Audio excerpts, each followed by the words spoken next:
성령이 아시아에서 말씀을 전하지 못하게 하시거늘 부르기아와 갈라디아 땅으로 다녀가 무시아 앞에 이르러 비두니아로 가고자 했을 때 예수의 영이 허락지 아니하시는지라. 무시아를 지나 드로아로 내려갔는데 밤에 환상이 바울에게 보이니 마케도냐 사람 하나가 서서 그에게 청하여 가로되 마케도냐로 건너와서 우리를 도우라 하거늘 바울이 이 환상을 본 후에 우리가 곧 마케도냐로 떠나기를 힘쓰니 이는 하나님이 저 사람들에게 복음을 전하라고 우리에게 부르신 줄로 인정함이로라.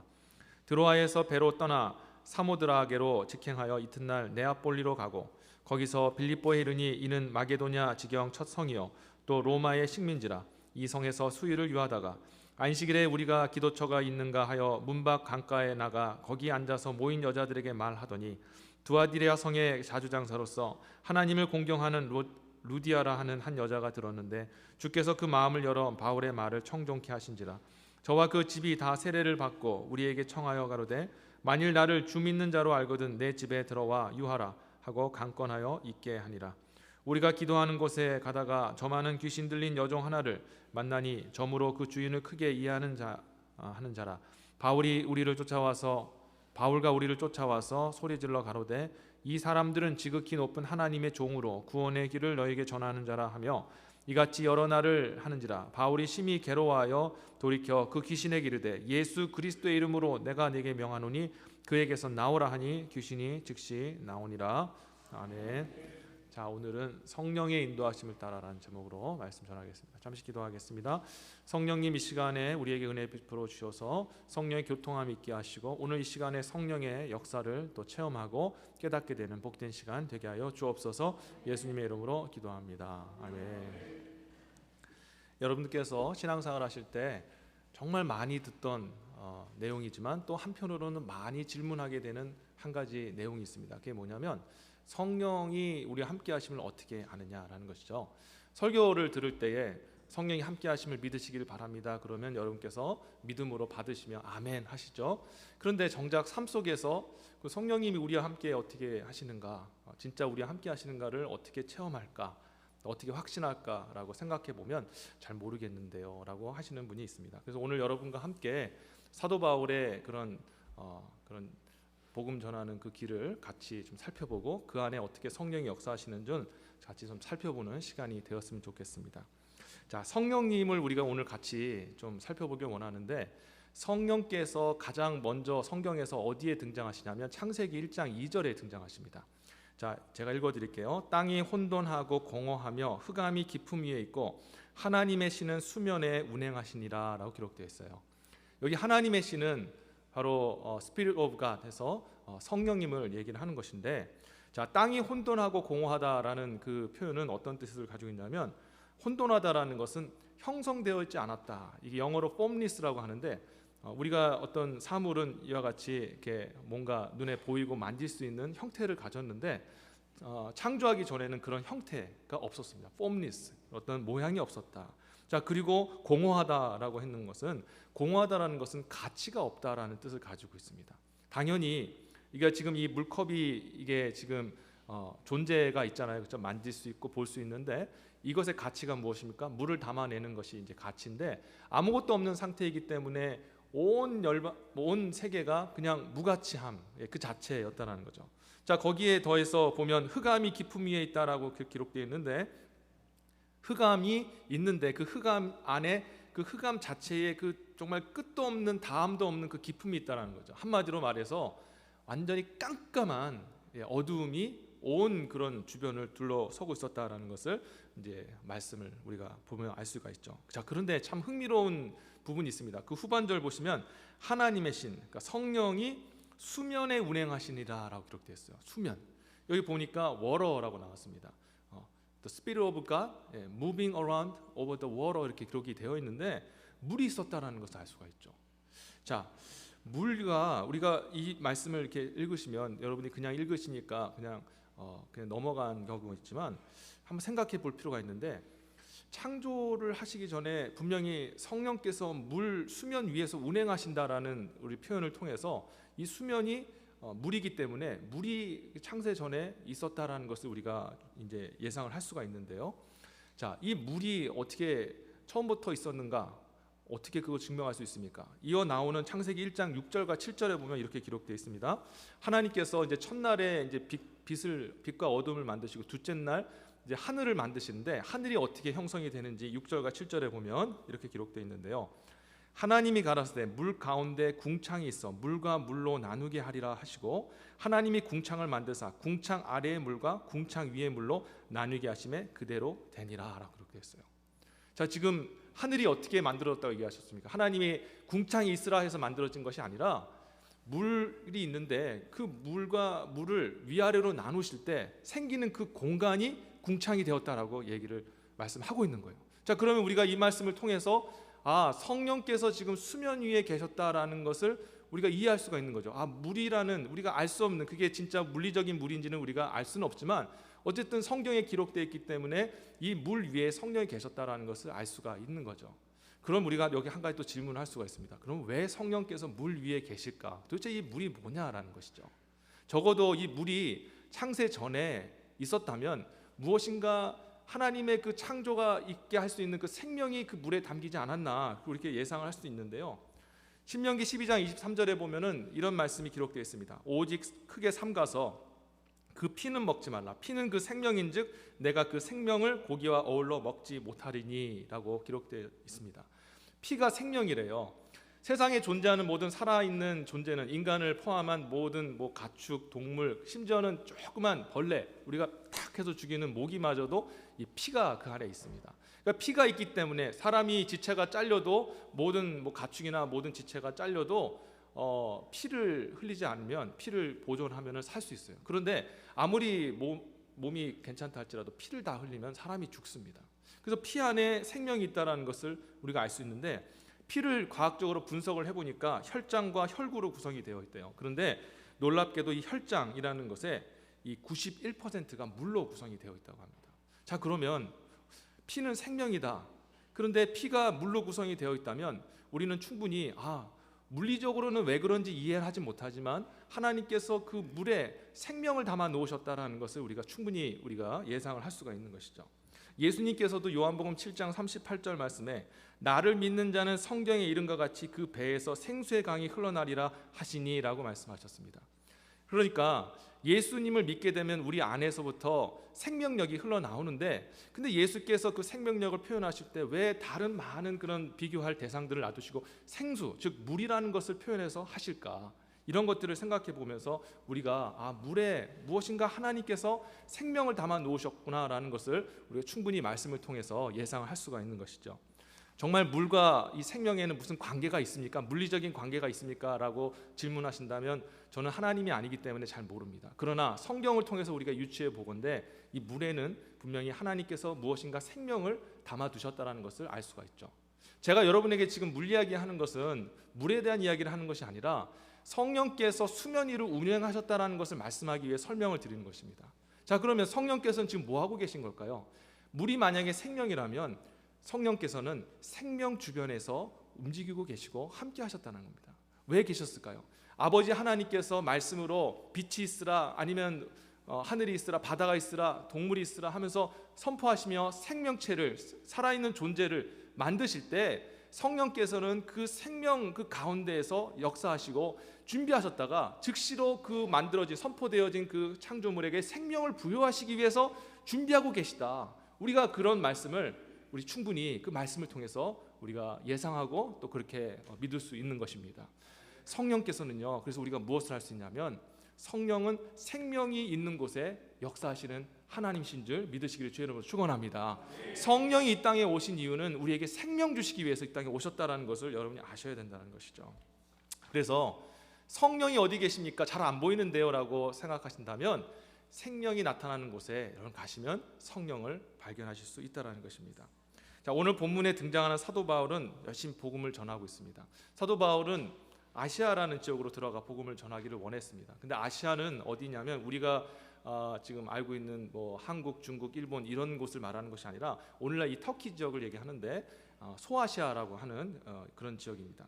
자, 그런데 이 아시아 지역, 그러니까 지중해에서부터 오른쪽으로 가기를 원했는데 성령께서 막으셨어요. 복음이 증거되지 않게 하시고 오히려 복음 전할 사람들을 만나지 못하게 하면서 계속 복음이 선포되지 못하고 있는 것입니다. 그럼 바울이 의아했겠죠. 왜 하나님이 복음을 전하지 못하게 하실까? 자, 6절부터 10절에 보면 이렇게 기록되어 있습니다. 성령이 아시아에서 말씀을 전하지 못하게 하시거늘 부르기아와 갈라디아 땅으로 다녀가 무시아 앞에 이르러 비두니아로 가고자 했으되 예수의 영이 허락지 아니하시는지라. 무시아를 지나 드로아로 내려갔는데 밤에 환상이 바울에게 보이니 마케도냐 사람 하나가 서서 그에게 청하여 가로되 마케도냐로 건너와서 우리를 도우라 하거늘 바울이 이 환상을 본 후에 우리가 곧 마케도냐로 떠나기를 힘쓰니 이는 하나님이 저 사람에게 복음을 전하라고 우리를 부르신 줄로 인정함이로라. 아멘. 바울은 복음을 전하기 위해서 아시아 지역으로 동쪽으로 가길 원했습니다. 부르기아 갈라디아라는 지역이 지중해 지역에서 오른편입니다. 자, 그런데 복음을 전하고자 하는 선한 마음으로 주님 제가 이쪽으로 가길 원합니다 했는데 성령께서 막아 서시는 거예요. 복음을 못 전하게 하시는 겁니다. 당황스럽죠. 그렇죠? 복음을 전해야 되는데 복음길이 막힌 겁니다. 그러면서 하시는 말씀이 너희가 마케도냐인의 환상을 보여주면서 서쪽으로 가라라고 말씀을 하신 겁니다.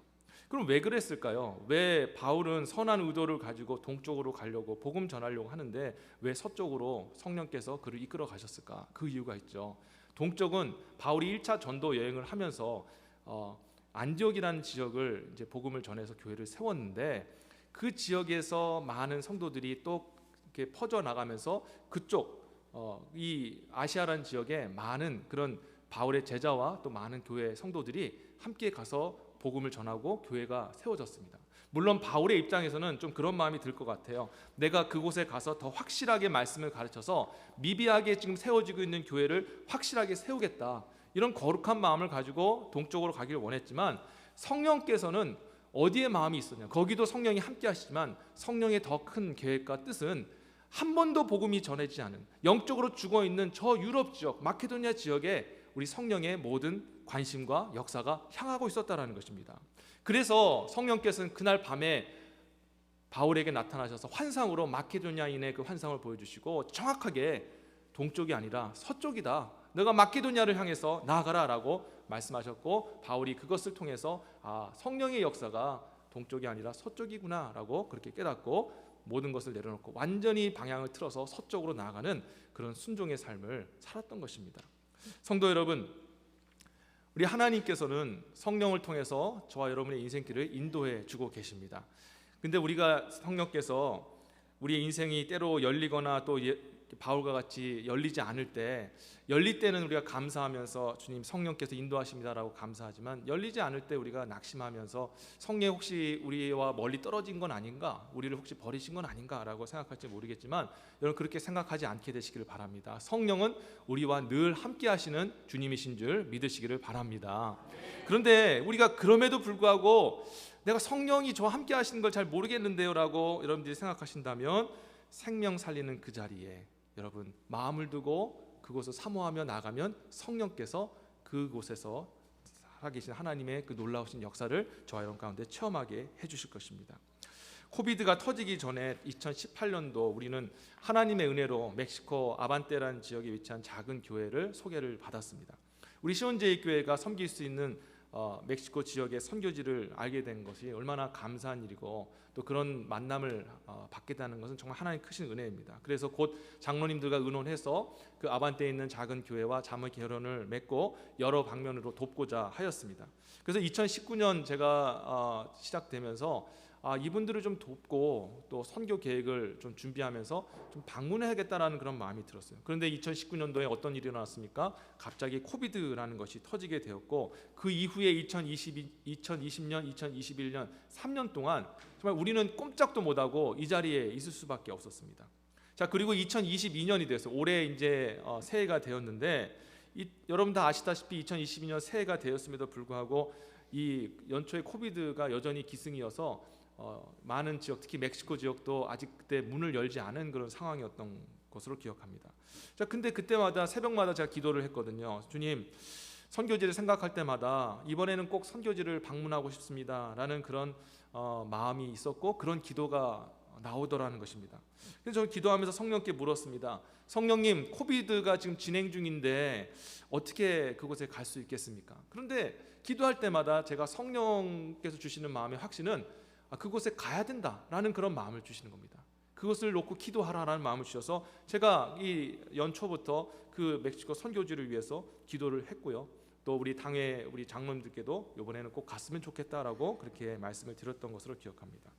그런데 이게 제 마음의 개인적인 소원인지 성령이 주시는 마음인지 확신할 수가 없었어요. 그런데 지난달 놀라운 일이 벌어졌습니다. 아반떼 교회를 섬기고 있는 구스타포라는 그 담임 목사님이 우리 정의권 장로님을 통해서 10월 16일 지난주에 성전 건축 준공 감사 예배를 드리오니 함께 예배에 참석해 주시기를 바랍니다 하고 저와 선교팀을 초청을 한 겁니다. 제가 그 소식을 들었을 때 혓바닥을 딱 치면서 탄성을 질렀어요. 그렇구나. 지금 내게 주신 그 마음, 연초부터 주셨던 그 간절한 그 멕시코에 한번 방문하고 싶다라는 그 마음을 주신 것이 성령이 주신 마음이었구나라는 것을 깨닫게 되었다는 것이죠. 그곳의 영혼을 생각하고 그곳의 영혼의 복음이 증거되어지고 한 사람이라도 복음을 듣고 주께 돌아올 것들을 생각하면서 생명이 나타날 그곳을 사모하며 나아갔더니 성령께서는 이와 같이 놀랍게도 역사하셔서 성령이 함께 하시고 그리고 성령께서 내 인생길을 그리고 우리 교회와 우리 모든 성도님들을 인도하고 계시다라는 것을 확신케 해주셨다라는 것입니다. 성도 여러분, 성령이 진짜 계십니까? 저와 함께 동행하시는 것이 맞습니까? 라고 여러분이 의구심이 든다면 생명이 있는 곳에, 생명이 나타나는 곳에 한번 나아가 보시는 저와 여러분 되시기를 다시 한번 부탁하며 축원합니다. 전도를 한번 해보세요. 정말 주변에 아시는 분에게 한번 용기 내서 한번 마음으로 주님 믿습니다, 주님께서 성령께서 지금 역사하실 줄 믿습니다 하고 한번 용기 내서 너 혹시 교회 다니니? 아니면은 신앙생활 어떻게 하니? 내가 알기로는 당신이 예수를 믿는 것 같은데 신앙생활 잘하고 계십니까? 라고 용기 내서 물으면요, 놀랍게도 성령께서 그 대화 속에 역사하시고 생각지도 못한 그런 놀라운 계획과 그런 하나님의 일하심을 보여주시는 줄 믿으시기를 바랍니다. 뿐만 아니라 우리가 전도하는 것뿐만 아니라 다른 사람을 세우는 일에 또 섬기고 사랑하고 또 헌신하고 나아가는 그 생명을 세우는 그 일에 우리가 헌신하며 나가면 그곳에서 역사하시고 일하고 계신 우리 성령님을 확실하게 체험할 수 있는 줄 믿습니다. 자, 두 번째로 이렇게 성령의 인도하심을 받아 이제 아시아가 아니라 이제 마케도니아로 복음을 전해야 된다는 것을 이제 깨닫게 된 바울은 이제 마케도니아로 들어가게 됩니다. 그 마케도니아 첫 성이 빌립보인데 그 빌립보에서 바울이 이제 복음을 전해야 하는데 바울도 거기에 처음 왔습니다. 여러분, 아무리 선교를 많이 하시고 복음을 전했다 할지라도 새로운 지역에서 새롭게 시작하려고 그러면 누구나 고민이 되는 거죠. 그런데 바울이 어떻게 복음을 전했을까요? 바울이 복음 전하기 위해서 계획하고 준비하고 그렇게 물론 마음속으로 생각했을지 모르지만 우리가 성경 본문을 보니까 바울은 준비하고 계획하지 아니하고 지금 자기와 함께 하시는 성령님을 믿으며 지금까지 나를 인도하시고 여기 보내신 이가 성령이시기에 나는 성령과 함께 동행하며 성령이 나에게를 이끄심을 믿는다라는 그 확신 속에서 자신의 발걸음을 주님께 맡기면서 앞으로 그냥 나아갔다는 것입니다. 여러분, 이게 정말 놀라운 우리에게 주시는 그 하나님의 말씀의 교훈인데요, 성령이 어디 계시느냐라고 우리가 자꾸 무엇인가 증거와 확신을 바라는데 그게 아니라 성령이 이미 저와 여러분 가운데 함께 하시며 여러분의 인생을 인도하고 계시다라는 것을 믿으며 그 믿음으로 한 발자국 걸어나가면 성령께서 역사하시는 줄 믿으시기를 다시 한번 주의 이름으로 축원합니다. 바울이요, 빌립보 성에 들어가서 성경에 보니까 뭐 어디로 갔다, 바울이 계획하여 어디로 갔다 그런 얘기가 없고 이제 숙소에서 유하다가 이제 안식일이 되어서 이제 기도할 처소를 가면서 주님께 맡긴 거예요. 주님, 복음을 전해야 되는데 어떻게 해야 될지 모르겠습니다. 뭘 해야 될지 모르겠습니다. 그러나 지금 저를 이 마케도니아로 보내신 성령께서 오늘 만나는 사람을 통해서 역사하실 줄 믿습니다라는 그런 믿음의 그 기도를 가지고 바울과 바울의 일행은 믿음의 발걸음을 하나씩 떼면서 나갔던 것이죠. 그랬더니 어떤 일이 일어났습니까? 그 강가에 한 여인들의 무리가 있었는데 그 여인들의 무리를 바라보게 된 거예요. 아무 생각 없을 때 만약에 바울이 성령께 집중하지 아니하고 성령이 나와 함께한다는 믿음 없이 나갔다면 놓쳤을 겁니다. 그러나 바울은 성령께 집중하면서 지금 내게 보여주시고 가게 하고 만나게 하시는 분이 하나님이 만나게 하시는 사람들입니다. 성령께서 만나게 하시는 사람입니다라는 그 믿음을 가지고 나아갔더니 그 안에서 역사가 일어난 줄 믿습니다. 복음을 전했잖아요. 가서 그 여인들에게 가서 뭐 하고 계십니까? 아마 그렇게 얘기했을 겁니다. 여성분들 뭐 하고 계십니까? 그러면 거기서 좀 모르겠어요. 거기서 뭐 빨래를 했는지 아니면 그냥 수다를 터셨는지 모르겠지만 이제 바울을 보면서 아마 이방인들이니까 좀 더 약간 남자가 다가오는 것에 대해서 이렇게 좀 열린 마음으로 대화를 했을지도 모르겠습니다. 하다 보다 보니까 바울이 성령의 감동이 되어서 복음을 전한 거예요. 근데 놀랍게도 그 많은 사람들 중에서 루디아라는 자주장사 루디아라는 한 여인의 마음에 감동을 성령께서 주신 것입니다. 그 여자분은 하나님에 대한 얘기는 들은 것 같아요. 그러나 예수 그리스도에 대한 복음은 듣지 못했던 것입니다. 바울의 말이 바울이 선포할 때에 다른 사람은 다 무슨 얘기하지 이렇게 의아해하면서 들었지만 오직 한 사람 자주장사 루디아에게 하나님께서 마음의 문을 열어주셔서 그 말을 듣게 하시고 예수 그리스도를 믿게 하는 놀라운 역사가 일어나게 되었습니다. 그래서 그를 초청하여서 그 집안 모두가 믿고 그리고 그 루디아가 여러분 자주라는 그 단서가 저는 이 먹는 자두를 뭐 잘못 쓴 게 아닌가 생각했는데 그게 아니라 이 보석을 얘기합니다. 보석 장사. 이런 맨하탄에서 주얼리 하시는 분이라고 생각해 보세요. 돈 많이 벌겠죠? 아마 그랬을 겁니다. 그런 어떤 확실한 뒤에서 바울의 복음을 전도를 같이 서포트해 줄 수 있는 귀한 동역자를 만난 거예요. 여러분 어떻게 이런 일이 일어났습니까? 바울이 계획해서 그런 것일까요? 아니에요. 성령께 모든 것을 맡기고 성령이 나와 함께 하신다. 내 인생길에 성령이 나와 동행하신다라는 믿음을 가지고 그렇게 걸어 나갔을 때 하나님의 역사가 일어난 줄 믿으시기를 주님으로 축원합니다. 여러분의 인생도 마찬가지예요. 여러분의 인생도 하나님이 나와 함께 하신다. 성령이 나와 동행하신다라는 그 믿음을 가지고 성령께 집중하면 내가 만나는 사람, 내가 겪는 모든 일들이 성령께서 하시는 일이다라는 것을 확신하며 걸어가면 그 일이 하나님의 일이 되는 것입니다.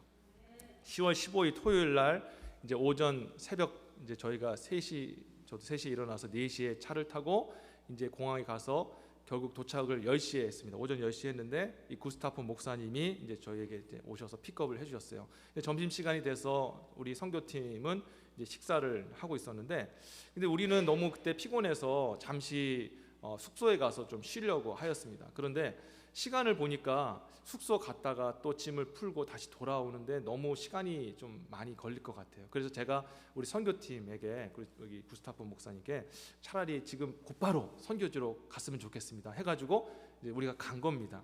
자, 우리 그때에 우리 같은 선교팀 뭐 장로님 권사님도 아시겠지만 우리의 목적은 딱 2개였습니다. 지금 우리 선교 헌금으로 이렇게 지었던 그 건물이 잘 지어졌는가, 그걸 확인하는 것이었고, 그리고 그분들이 우리에게 초청한 것처럼 다음 날 예배 드리는 것, 이게 우리의 목적이었어요. 그거 2개만 바라보고 왔습니다.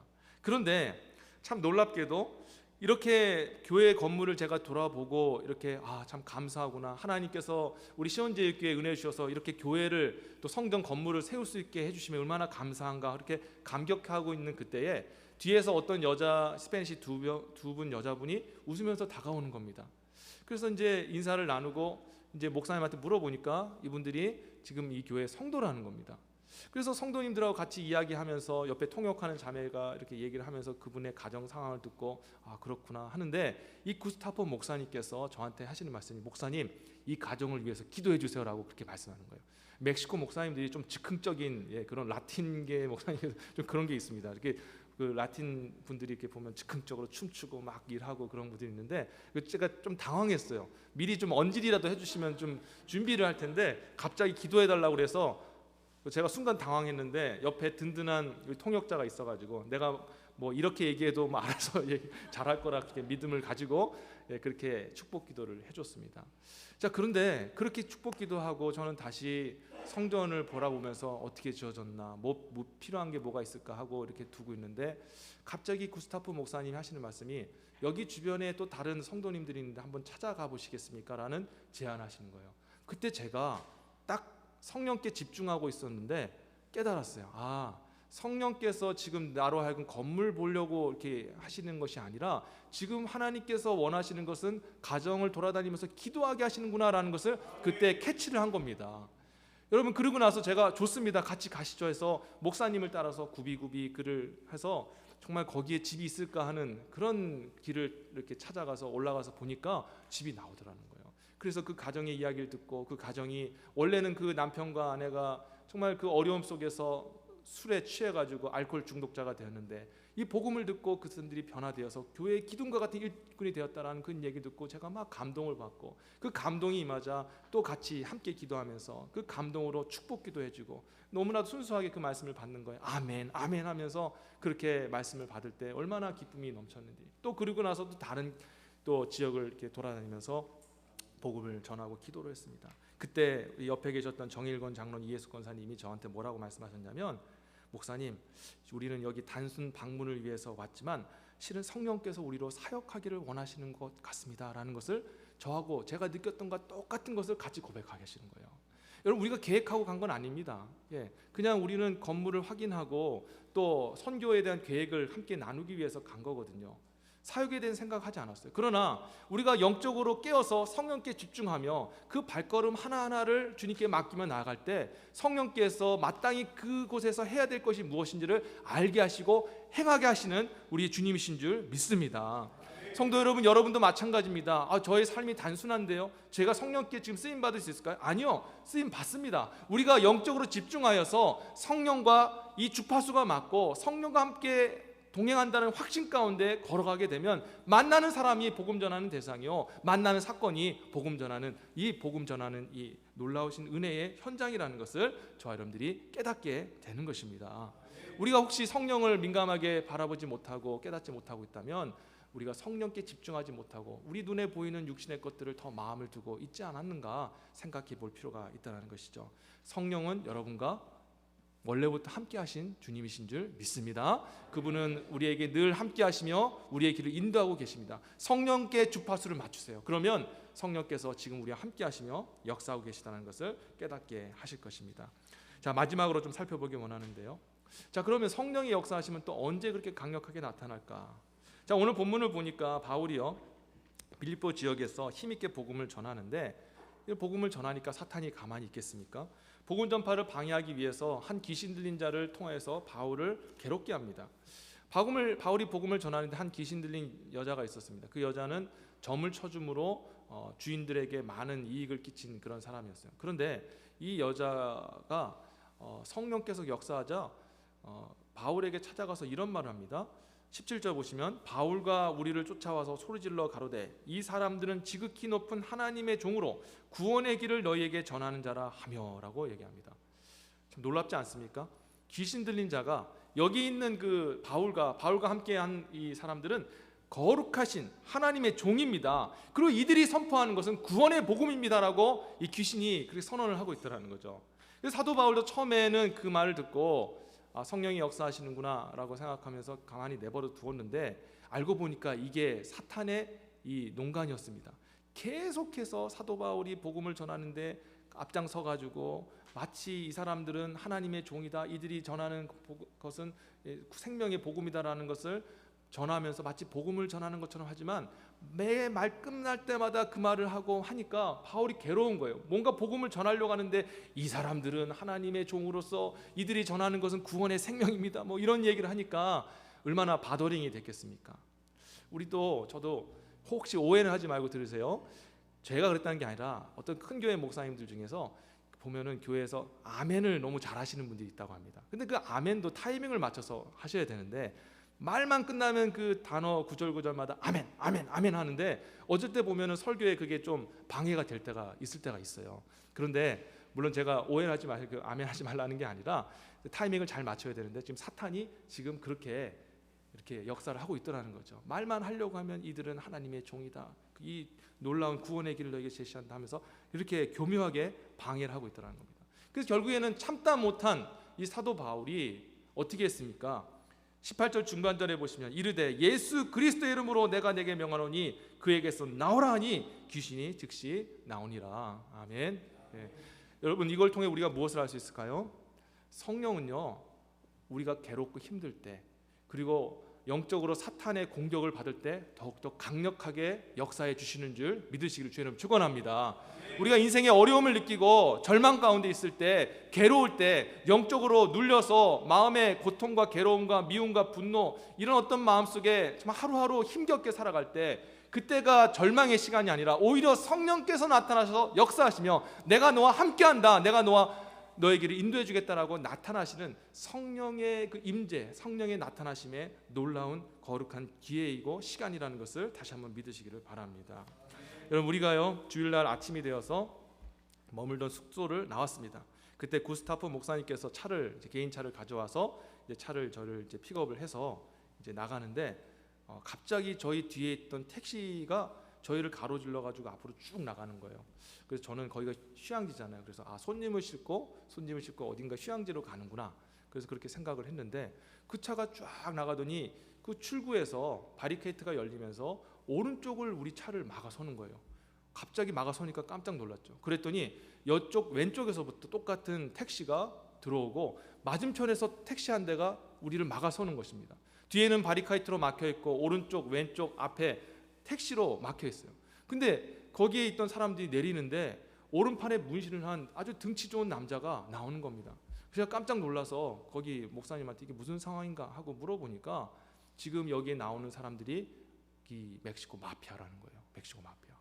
그래서 깜짝 놀랐어요. 저희 선교팀이 다 깜짝 놀라서 아니 왜 마피아가? 그랬더니 이제 얘기를 들어보니까 그 모든 그 관광 지역에 있는 교통편을 마피아가 잡고 있다라는 거예요. 그래서 특히 이제 택시를 마피아가 잡고 있어서 모든 승객도 허락되지 않은 그 차량으로 승객을 호송하면은 이 마피아들이 일어나서 이렇게 해코지를 한다고 하는 것입니다.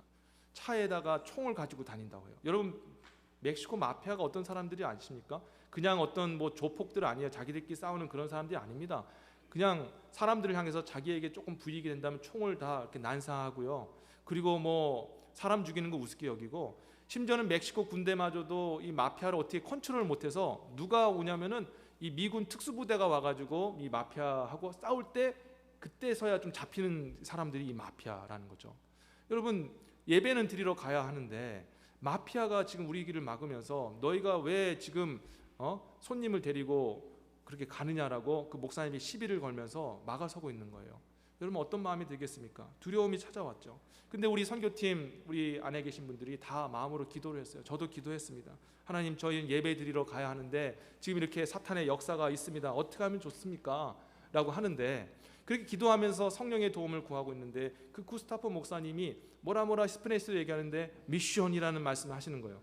제가 그 말을 딱 들었는데 다른 단어는 잘 모르겠지만 미션은 알아요. 그게 선교라는 단어라는 건 알거든요. 그래서 얘기를 통역하는 자매를 통해 들어보니까 목사님이 우리 지금 선교사님을 태웠고 우리는 예배드리러 지금 가는 길이다라는 것을 설명을 하는데, 이 지금 등치 큰 마피아들이 말을 듣지 않는 거, 믿어주질 않는 것입니다. 그때에 성령께서 제게 딱 지혜를 주셨는데 제 손에 성경책이 있었거든요.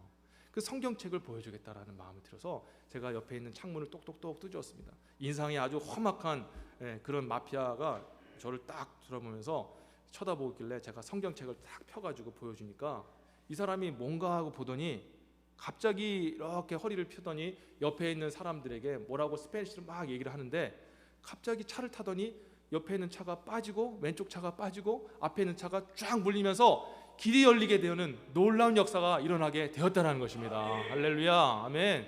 여러분, 저는 깜짝 놀랐어요. 여러분, 그런 일이 일어나게 된 이유가 무엇입니까? 이 마피아가요, 마피아이기도 하지만 그 나라는 멕시코 국가고 또 그 멕시코는 이 캐톨릭이 이 메인 종교 아니겠습니까? 그래서 어렸을 때 적어도 한 번은 이 성경을 아마 접했을 거예요. 그리고 하나님에 대해서는, 하나님은 건드는 거 아니다. 다른 사람 건드, 하나님과 하나님께 속한 이렇게 신분은 아니지만 하여튼 그런 사람들은 건들면 안 된다라고 아마 생각이 있었던 겁니다. 성경을 보니까 자기도 두려움이 생긴 거예요. 근데 정말 놀라운 것은요, 제가 숙소에 나올 때 성경을 들고 있었는데 성경을 실은 가방에다가 이렇게 트렁크에다 놓고, 왜냐하면 지금 차가 좀 좁아가지고 물건을 갖고 오기가 참 힘든 상황이었거든요. 그래서 제가 성경책을 트렁크에다 놓고 갈까 아니면 들고 갈까 하다가 하나님의 말씀을 어떻게 트렁크에 놓고 갈까, 내가 들고 가야지 하고 제가 품에 이렇게 안고 탄 거예요. 근데 그때 그 당시에는 제가 그 마음이 성령께서 모든 것을 다 아시는 성령께서 제게 주신 그 마음인지 몰랐죠. 그런데 차에 타고 나서 보니까 그게 맞는 거예요. 왜냐하면 제가 만약에 내려서 제가 트렁크를 열어서 성경을 보여주려고 했을 때 그 사람들이 오해할 수도 있잖아요. 얘네 총을 꺼내는 거 아닌가? 그럼 자기들도 가서 총 꺼내서 총 들이댔으면 이게 지금 난린 겁니다. 이런 정말 위급한 상황 속에서 성령께서 미리 아시사 내게 그 마음을 주셔서 성경을 펴서 보여줬더니 이 사람이 그 볼 때마다 성경을 볼 때 글씨를 읽은 것도 아니고 성경 자체를 볼 때 성령께서 역사하셔서 문이 열린 겁니다. 저는 그걸 보고 깜짝 놀라고 나서 그때 어떤 모습이 딱 보였냐면 홍해가 갈리는 놀라운 역사를 보게 된 거예요. 여러분, 그 뒤에는 바로의 군사가 쫓아오고 앞에는 홍해로 갈려서 앞으로 가야 되는데 길이 없어요. 똑같은 상황입니다. 하나님 우리 보고 가라고 하시는데 가야 될 가나안 땅이 있는데 하나님 막아놓고 나서 어떻게 됩니까? 라고 그렇게 얘기했을 때 하나님 모세를 통해서 뭐라 말씀하셨습니까? 네가 믿음을 가지고 내가 하나님됨을 알지어다 하면서 믿음으로 선언하면서 나아갔을 때 그때 홍해가 열리며 생각지도 못한 그 길이 열리며 하나님께서 보내주신 가나안 땅으로 들어갈 수 있었잖아요. 여러분, 사방이 막혔습니다. 마피아가 막아놓고 있어요. 예배 드려야 됩니다.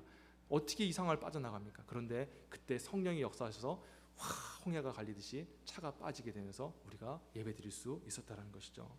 여러분, 성경책 하나만으로도 이렇게 성령께서 역사하시는데 우리가 그 성경 말씀을 읽고 묵상하고 그 말씀을 붙들고 나가면 성령께서 어떻게 역사하지 아니하시겠느냐라는 것이죠.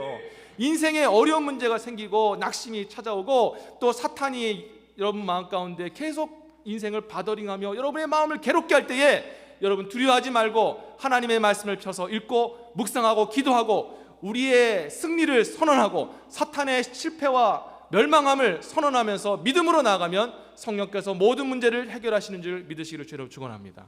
여러분의 인생에 갇혀있던 모든 것들이 홍해물이 갈리듯이 열리는, 어떻게 여기서 갈릴 수 있습니까? 마피아를 어떻게 우리가 이길 수 있습니까? 하나님은 하시더라는 것입니다. 여러분, 그게 바로 하나님의 말씀의 능력이요 성령의 역사라는 것입니다. 여러분, 이제 말씀을 제가 맺도록 하겠습니다.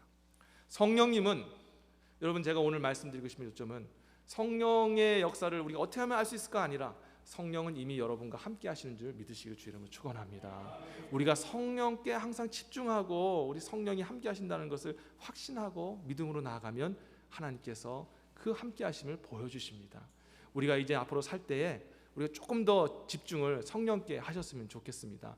성령께 집중하면서 성령과 함께 걸어가면 우리가 만나는 사람이 선교 복음 대상이요, 그리고 우리가 겪는 모든 사건이 하나님의 역사의 현장이라는 것을 여러분 체험하게 될 것입니다. 하나님은 여러분들의 인생길에 많은 선물을 준비하고 계십니다. 하나씩 흘러가면서 와, 이런 선물도 있구나 감격하고 하나님 앞에 영광 돌리는 그런 사건들을 체험하게 하시기를 원하십니다. 그렇지만 우리가 영적으로 눈을 감고 자꾸 눈에 보이는 것만, 세상의 것만 찾아다니면서 우리가 그렇게 앞으로 나아가면 절대 하나님의 선물을 우리가 발견할 수가 없을 것입니다.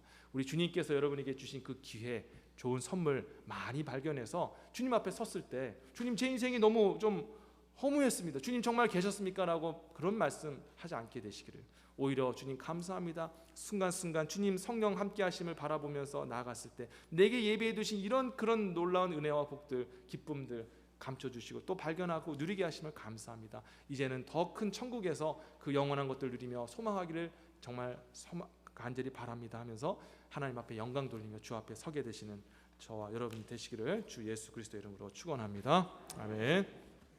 우리 기도하겠습니다.